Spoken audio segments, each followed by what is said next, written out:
Happy and blessed Mother's Day sa tanan nga mga inahan. Nasayod ako nga ang tanan nga mga inahan grabe gayud og sakripisyo alang sa ilang anak ug alang sa ilang pamilya. Busa angayan lang gayud nga pasalamatan nato ang tanan nga mga inahan sa ilang pagsakripisyo alang sa ilang tagsa-tagsa ka kapamilya. Juan 16 versikulo 21.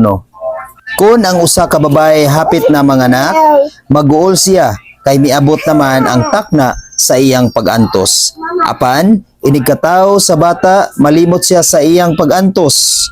Kay malipay man siya nga nataw ang usa ka bata.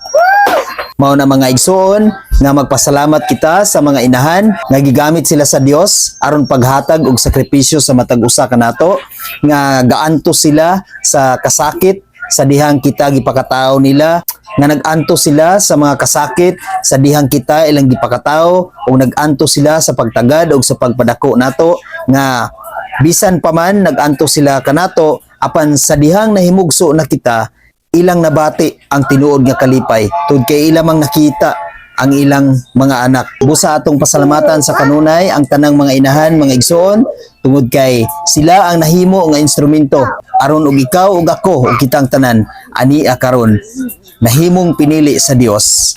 Busa mga igsoon, atong ipagamit sa kanunay ang atong kinabuhi ngadto sa Dios, atong i-offer sa kanunay ang atong kinabuhi ngadto sa Dios, tungod kay grabe ang sakripisyo sa atong tagsa-tagsa kaginikanan aron kita ani nga kalibutan. Busa ang atong kinabuhi atong ibalik ngadto sa Ginoo. Ang atong kinabuhi atong gamiton ngadto sa Ginoo. Bisan pa man tuod ang atong tagsa-tagsa kainahan, mao ang nag-antos niini. Apan ang Dios igsoon, mao gayud ang nagpanalangin sa kanunay. Nagpanalangin sa matag adlaw aron ikaw ug ako kitang tanan adunay kinabuhi nga magamit sa kanunay sa atong pagkinabuhi dinhi sa kalibutan. Amen. God bless sa tanan.